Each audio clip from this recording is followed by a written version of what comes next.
Okay, we are rolling. Good morning, everybody, and welcome to the Sip and Smith for Ladysmiths of ATX on Saturday, May 15th. We're glad to have everybody here. We are recording this for folks who can't be here, and we'll put it up on the blog. Um, One of our core members, Charity Redpath, is here this morning, and she's going to talk to us about how to make our social media more accessible. One of the things that we've discovered in the pandemic is that we're using social media more to reach everyone, and everyone needs to include people who don't just operate visually or within the parameters that those of us who don't have any visual or hearing limitations have. So Charity's going to talk to us about how to make what we put out there more accessible to the larger community. And with that, I'm going to turn it over to Charity.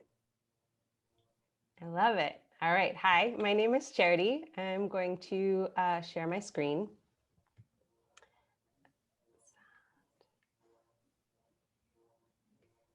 All right. So everyone see this? Yep. Okay.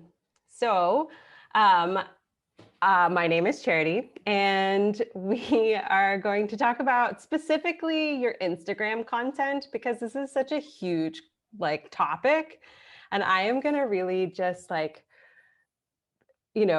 skim the surface of what is going on, but really show you some things that you can get started on today in making your Instagram account more accessible. And of course, a lot of these things are applicable to technology, your website, TikTok. I don't know if TikTok, I actually didn't look in TikTok's accessibility stuff, but what is the Twitter, Facebook, all of these things. And if you're curious, people who are blind use all of these at high rates. This is not like an inaccessible medium.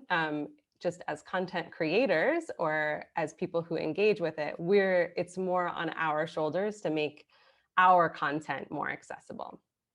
So with that said, the first thing that I wanted to talk about is alt text. And what alt text is a brief description of your image. And this is what is used by someone with a vision impairment to get a grasp of what's being shown in the picture. So this is going to be read by a screen reader. And I'm going to give you an example of what this sounds like. This is Rise Market.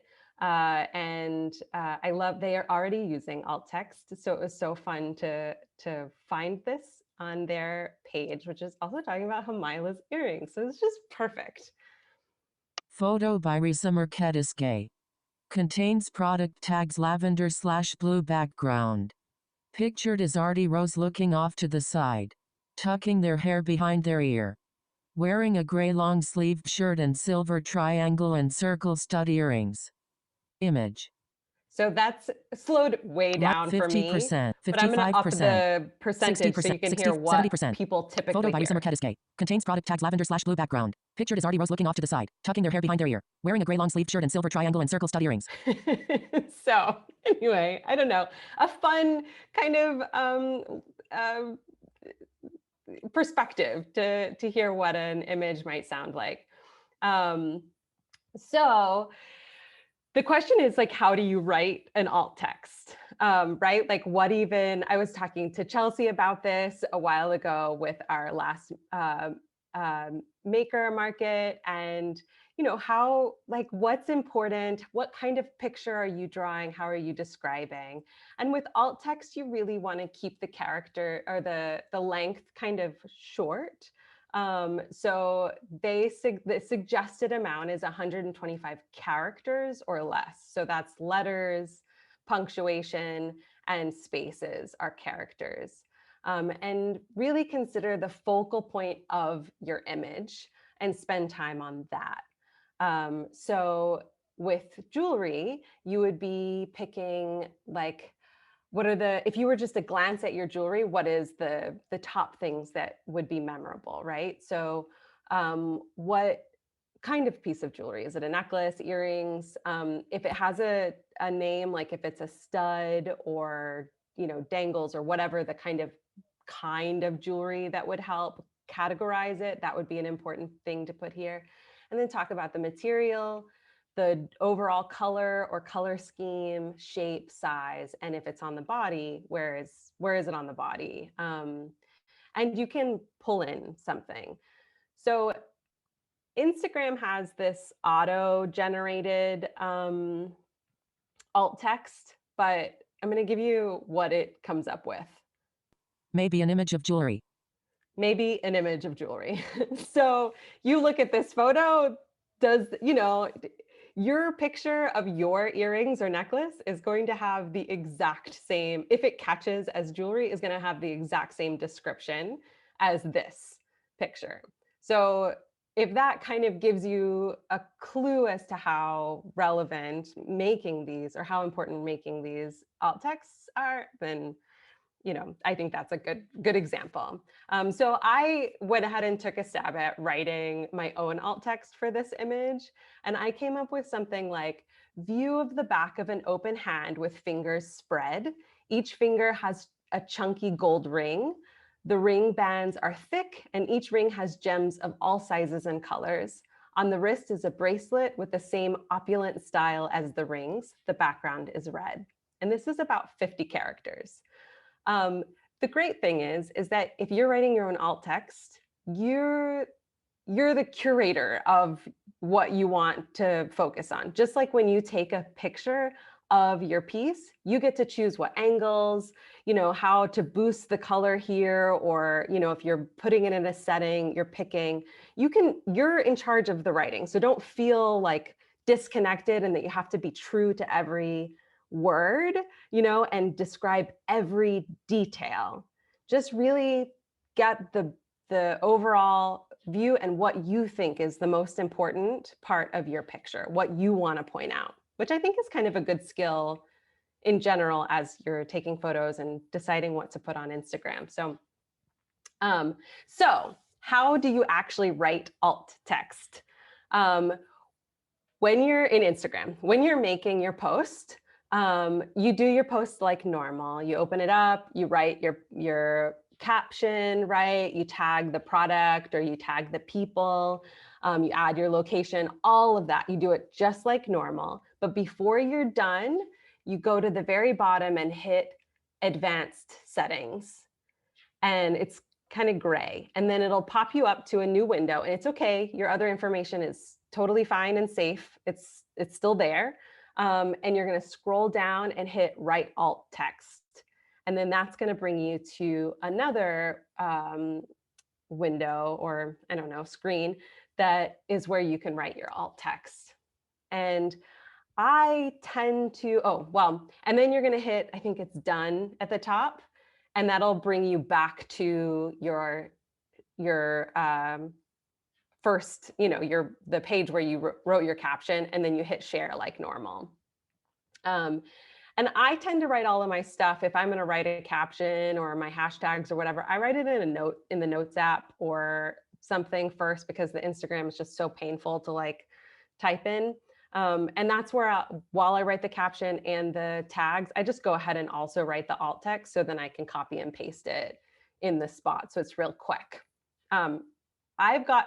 You get quicker at it, and I've gotten now to the where it doesn't take me very long to just be like, okay, this. It's not as stressful, and it's just easier to like pop it out. So the next topic is hashtags. And most importantly, I think, to think about hashtags or to be mindful of hashtags is, you guys know when you're writing your caption, sometimes you do a word replacement with a hashtag. So like I would say, so excited for hashtag Battle of the Rings this year, right? To show that this is like a hashtag you can follow and all of those kinds of things.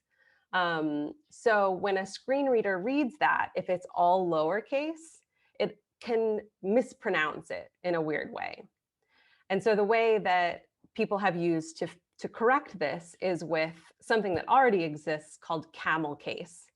And that's where you capitalize the first letter of each of your each of the words. So it's all still smushed together. There's no spaces, but you capitalize, you know, each word. So you can see in the example on the right, I have my handle Dear Today as a hashtag, and the top is Dear Today altogether, and the bottom is Dear Today, capital D, capital T.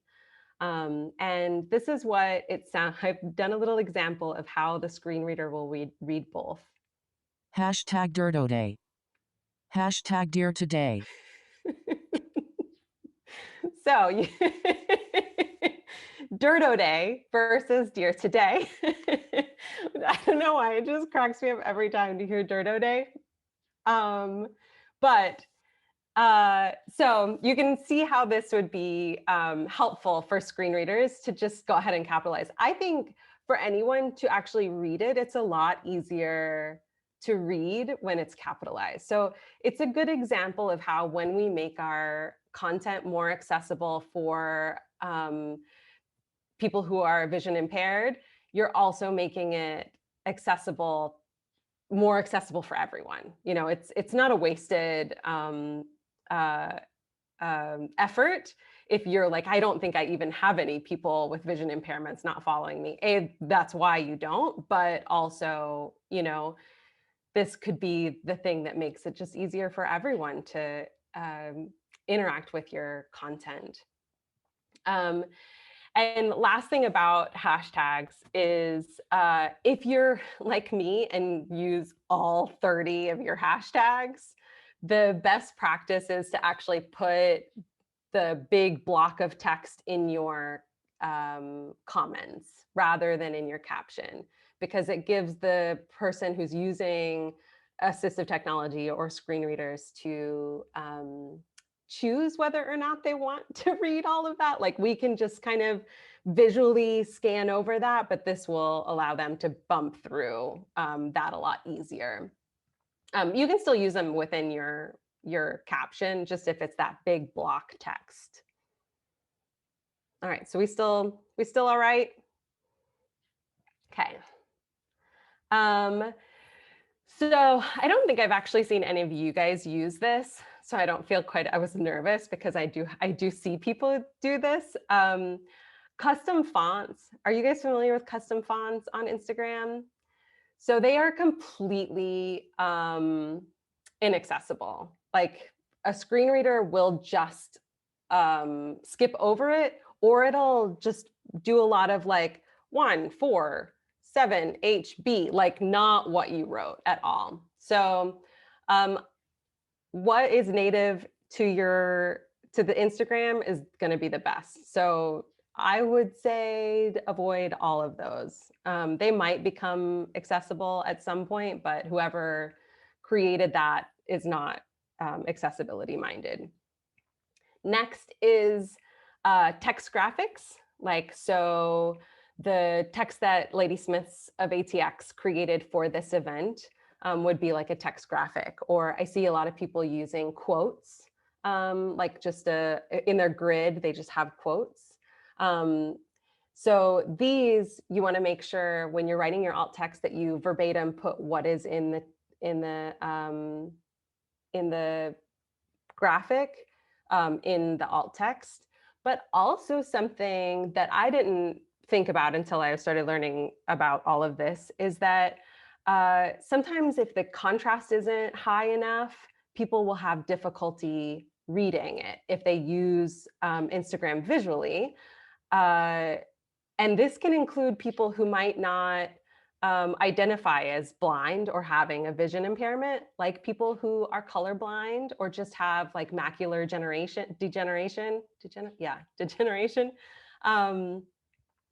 And so for them, it might be easier to also go ahead and put the quote in your caption as well. So then it's just less strenuous. Someone doesn't have to work as hard or whatever. So it's kind of more best practices. And the last big thing is that Instagram now has auto-generated captions, which I think is great. It's not for everything. It's only for IGTV, but you can turn on a toggle switch, and then everything that you make has auto-generated captions. And I'll show you how to uh, turn that on. But so you know, it won't auto-generate in real time. So if you have a live, it won't auto-generate that. But when you go to upload it later, it'll take about 5 minutes, and then your captions will show up. So for anything that you're talking in reels and in your stories, you would still need to caption yourself. And there are, I think, apps. I haven't used any of them yet. And then, of course, you can just use, like, I've seen a lot of people just put the text, they do their own kind of captioning in. So yeah, and when, whatever makes it easier to hear is also going to make it easier for the generated option to understand. So, not having music on in the background, not having a loud machine next to you, things like that would be just easier for everyone to hear, but also that'll mean that it'll pick up a little bit better. So to do that, it's a little deeper, which is frustrating, but you're going to go to that hamburger in the top right, the 3 lines, and then that'll pull up all of these little options, and you'll hit settings and then account and then captions. And then there's this toggle switch that you can click on, and mine's engaged already, so it's blue, but if yours isn't engaged, then it'll be gray, I think. And you just click that on, and that's it. You don't have to click it every time you make a video, it's just on. So spread the word for everyone to click on this thing, because it's a complaint I've seen often of people not putting captions in. And for me, I don't look at Instagram with earplugs in. I don't listen to anything on Instagram. So if you don't have captions, chances are I'm not watching your video. So it's good for people. Again, it's one of those things that you might be making it to be accessible for someone who is deaf or hard of hearing, but you're actually making it more accessible for everyone. So this was a lot, and it can feel a little overwhelming to maybe like, oh my gosh, I want to do all of this, but it could be a full-time job. I make all of my work. I create the content for Instagram. I post it, like now I have to make it accessible, and, and that's why I really love the saying, don't let perfect be the enemy of good. I am working through making my account more accessible, and I have not done everything that I can. And I just try to do as much as I can, and then reassess later. So yeah, I think that allowing yourself to learn and allowing yourself to pick one thing to get good at, and when it starts to feel comfortable, move on to adding more, is absolutely okay. The big thing is moving forward, moving towards being more accessible. And that's it. So